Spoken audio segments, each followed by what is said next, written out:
Dear Ukrainians, today is a very special evening, Christmas Eve. It is a unique time with a special spirit, its own magic for all of us. Because this evening is truly about all of us, about everything that makes Ukrainians who they are. It is the love for our home, our roots and traditions, the joy when the whole family gathers at the table, when at last we meet, hug, and ask each other how we are. All these have been indispensable attributes of our Christmas. But for the fourth year in a row, the fourth year of the full-scale war for independence, all these are being targeted to be taken away from us. And we are defending all of this today. Our land, our families, the cherished feeling of serenity and peace in our home. When we are warm, when we are satisfied, when we are together, and despite everything, we are together even today.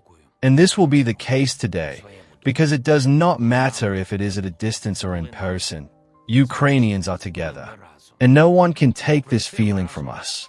This sentiment gives us hope, provides us with all of this, and helps us hold on, to endure, regardless of all. We are marking Christmas in challenging times.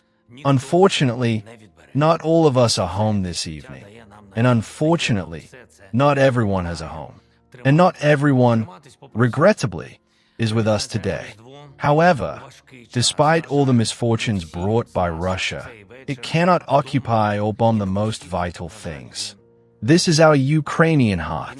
This is our faith in each other, and it is our unity. And that is why millions of us today will await the first star in the sky. In the sky over Kyiv, in Zakarpattia, in the sky above Odessa or Kupiansk, wherever they may be. Ukrainians today together celebrate Christmas on one date, like one big family. Inevitably, times of war have changed us. It is less about how we decorate our home now and more about how we protect it. It almost doesn't matter what dishes are on the table. What matters is who is at the table, and that those who are protecting us and cannot be nearby, at home, remain in touch. To hear their voice, if only for a minute, to receive the most valuable message. I'm okay.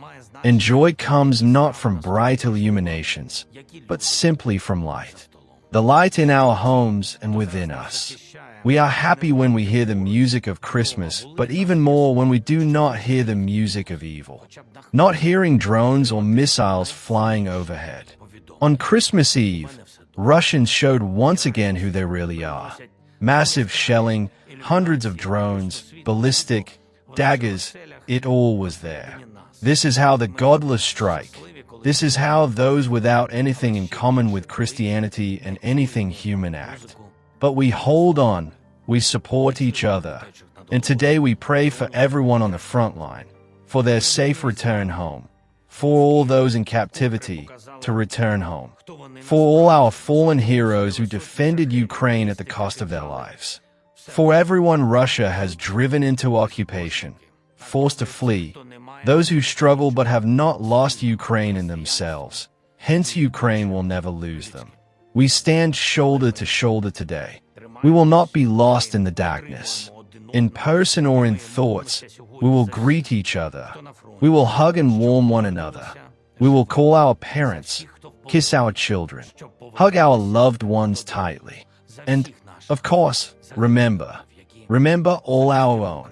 As long as all of this lives in our hearts, as long as the person within us lives, as long as this faith has not faded, and this simple but strong human desire to live, no evil stands a chance. An extra proof of this is our wonderful kids gathering together these days, dressing up in various costumes, and going, just like before, to tell people the joyful news, the birth of the Son of God. And just as before, we open our doors and our hearts, and we preserve these traditions of ours. Just like before, we all sing our carols together. It is so important and valuable that all of this has been preserved, not forgotten, not erased. and continues and lives on. As long as this happens, we have not disappeared, life will triumph, and Ukraine will be preserved. Dear people, for centuries Ukrainians have believed that on Christmas Eve the heavens open, and if you tell them your dream, it will definitely come true. Today, we all share the same dream, and we make one wish for everyone, that he would perish. Everyone whispers to themselves. But when we appeal to God, of course, we ask more broadly. We ask for peace for Ukraine. We fight for this and we pray for this. And we deserve this. For every Ukrainian family to live in harmony. For every Ukrainian child to delight in a gift, to smile, to keep that important childlike faith in goodness and miracles. So that the eyes of our children, the eyes of our parents, our beloved ones, and relatives finally no longer cry, so that goodness and truth prevail, so that there is a victory of peace, and that there are us, and that there is Ukraine, and inevitably the day when everyone gathers at home in the first peaceful year of peaceful Christmas, and say to each other, Christ is born. Let us glorify him. I greet you all on this holiday. Dear Ukrainians, to each and every one of you, I wish you a Merry Christmas, a delightful Kusha, and of course, peace to us all. Take care of yourselves, take care of your families, take care of our Ukraine. Christ is born. Let us glorify him.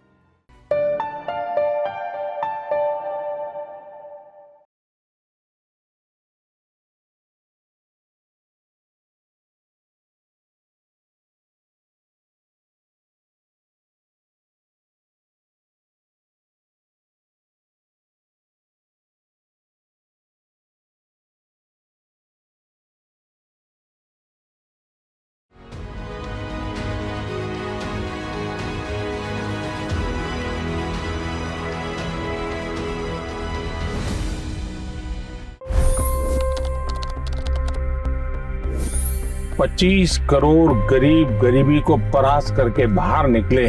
For the good of our nation, let's work together and let's truly make America great again.